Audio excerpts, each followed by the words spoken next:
오늘은 마태복음 27장 57절부터 66절까지의 말씀을 함께 나눠보겠습니다. 마태복음 27장 57절부터 66절까지의 말씀을 제가 봉독해 드리겠습니다. 저물었을 때에 아리마대의 부자 요셉이라 하는 사람이 왔으니 그도 예수의 제자라. 빌라도에게 가서 예수의 시체를 달라 하니 이에 빌라도가 내주라 명령하거늘 요셉이 시체를 가져다가 깨끗한 세마포로 싸서 바위 속에 판 자기 새 무덤에 넣어두고 큰 돌을 굴려 무덤 문에 놓고 가니 거기 막달라 마리아와 다른 마리아가 무덤을 향하여 앉았더라. 그 이튿날은 준비일 다음 날이라. 대제사장들과 바리새인들이 함께 빌라도에게 모여 이르되 주여, 저 속이던 자가 살아있을 때에 말하되 내가 사흘 후에 다시 살아나리라 한 것을 우리가 기억하노니 그러므로 명령하여 그 무덤을 사흘까지 굳게 지키게 하소서.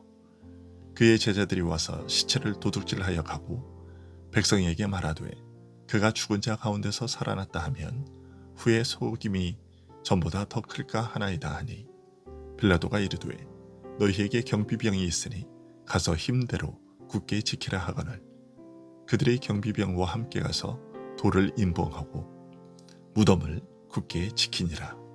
아멘. 예수님께서는 빌라도에게서 신문을 받으시고 로마 군병들에게 채찍을 맞으시고 조롱과 모욕을 당하신 후 골고다에 세워진 십자가에 못 박히시고 숨을 거두셨습니다. 예수님께서 복음을 전하기 시작하신 갈릴리로부터 이곳까지 변함없이 주님을 따랐던 많은 여인들이 이 모든 일들을 멀리서나마 지켜보았습니다. 그 여인들은 영육이 고통당하던 중에 주님으로부터 은혜를 입어 평안과 기쁨을 얻게 된 자들이었습니다. 그러나 이런 은혜를 입은 자는 여인들만이 아니었습니다. 예비일이 저물어 안식일이 시작되려 하자 유대인들은 안식일에 시체를 십자가에 달린 채로 두기를 원치 않았습니다. 이때 아리마대 출신의 요셉이 담대히 빌라도에게 들어가 허락을 받은 후 예수님의 시신을 수습하여 자기를 위하여 마련해 두었던 새 무덤에 장사했습니다.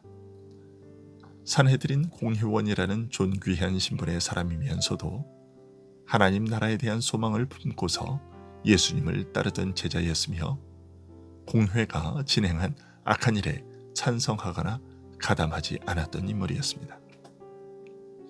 유대인들을 두려워하여 지금까지는 그 믿음을 드러내지 못했지만 이처럼 중요한 순간에는 불신앙과 악행에 가담하지 않고 분명하게 믿음의 길을 선택하고 따르되 유대인과 로마 법정이 정죄하고 처형한 사형수의 시신을 그 누구도 감히 나설 수 없는 상황에서 지금까지 유대인에 대하여 가졌던 두려움을 떨쳐버리고 총독 빌라도에게 들어가서 담대히 요구했습니다.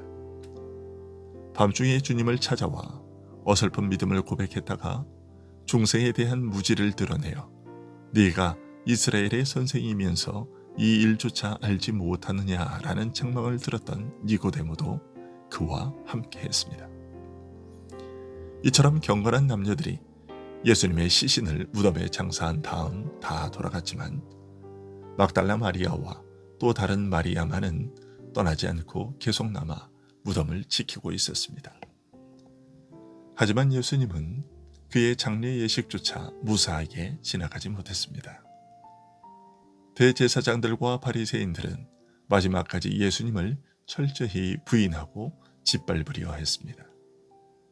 저들 자신의 판단이 옳았다는 것을 스스로에게 설득하고 확인시키려고 또한 예수님이 자신을 가리켜 하나님의 아들이라고 한 것을 이용하여 예수님을 희대의 사기꾼으로 만들려고 결심한 듯 빌라도에게 가서 무덤을 지켜줄 것을 요청했습니다. 예수님께서 사흘 만에 부활하실 것이라고 했던 말을 빌라도에게 가서 말하면서 예수님의 제자들이 그들의 선생의 시신을 훔쳐 숨겨놓은 후 주님이 생전에 말한 대로 부활했다고 거짓말을 한다면 이전보다 그 미혹이 더욱 심각할 것이니 무덤을 지켜달라고 했습니다. 하지만 빌라도는 너희에게 경비병이 있으니 가서 힘대로 굳게 지키라고 했습니다. 그래서 그들은 가서 무덤을 막은 돌을 임봉하고 경비병을 세워 무덤을 굳게 지키도록 했습니다. 하지만 끝까지 예수님이 거짓 선지자임을 확인하기 위해 마련한 그들의 조처가 오히려 예수님의 부활을 직접 확인하는 기회가 되었습니다. 군병들이 창으로 허리를 찔러 물과 피가 쏟아지게 한 것은 그리스도께서 확실히 죽으신 것을 증거하는 움직일 수 없는 증거가 되었고, 입장과 태도가 애매한 빌라도가 보낸 병사가 아니라 유대인들이 자기들의 충실한 병사들을 보내어 무덤을 지키게 한 이 일은 그리스도의 부활에 대한 움직일 수 없는 확실한 증거를 확보하는 기회가 되었습니다. 하지만 나중에 주님의 부활과 함께 일어난 놀라운 사건들을 직접 목격한 경비병들로부터 보고를 받고서도 오히려 제자들이 스승의 시신을 훔쳐갔다고 거짓 소문을 퍼뜨리게 한 것을 보면 눈으로 보고 귀로 듣고서도 그 증거를 부인할 만큼 사람의 불신앙과 무지는 뿌리 깊고 집요하다는 것을 알 수 있습니다. 이런 이유로 누가복음 16장 31절에서 주님께서 설령 죽은 자가 다시 살아난다고 해도 저들이 믿지 않을 것이라고 말씀하셨던 것입니다. 의롭고 경건한 믿음의 사람들이 슬퍼하는 가운데 장사되고 차마 무덤을 떠나지 못하고 앉아서 지켜보던 여인들이 그들에게 은혜 베푸신 주를 생각하는 가운데 안식일은 시작되었습니다.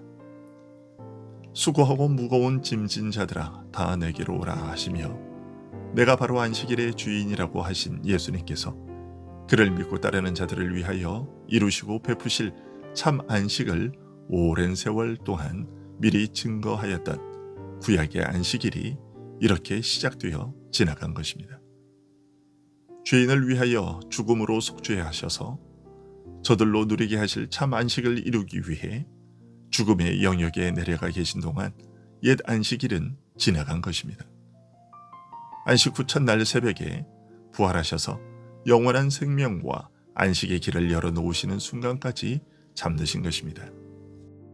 모세의 얼굴을 덮은 수건이 아직 저들을 덮고 있어서 주님께서 베푸시는 참 안식을 부인하고 옛 그림자만을 붙들고 고집하던 유대인들은 병사들을 보내어 무덤을 지키게 하면서까지 부활에 대한 예언이 거짓임을 확인하려고 했습니다.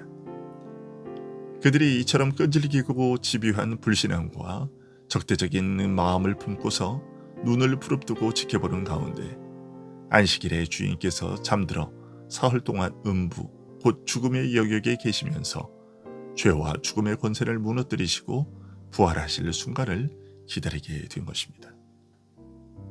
경건한 믿음의 사람들은 물론이요 대적하는 자들조차 그리스도의 부활을 직접 목격할 것이요 바로 이것이 움직일 수 없는 증거가 될 순간을 기다리게 된 것입니다. 장차 주님께서 다시 오시는 날 우리는 이 영광스러운 주님의 부활과 동일한 부활의 영광을 입게 될 것입니다. 오늘도 이 부활의 영광의 소망을 마음에 품고 살아가는 우리들이 될 수 있기를 간절히 소원합니다. 기도하겠습니다.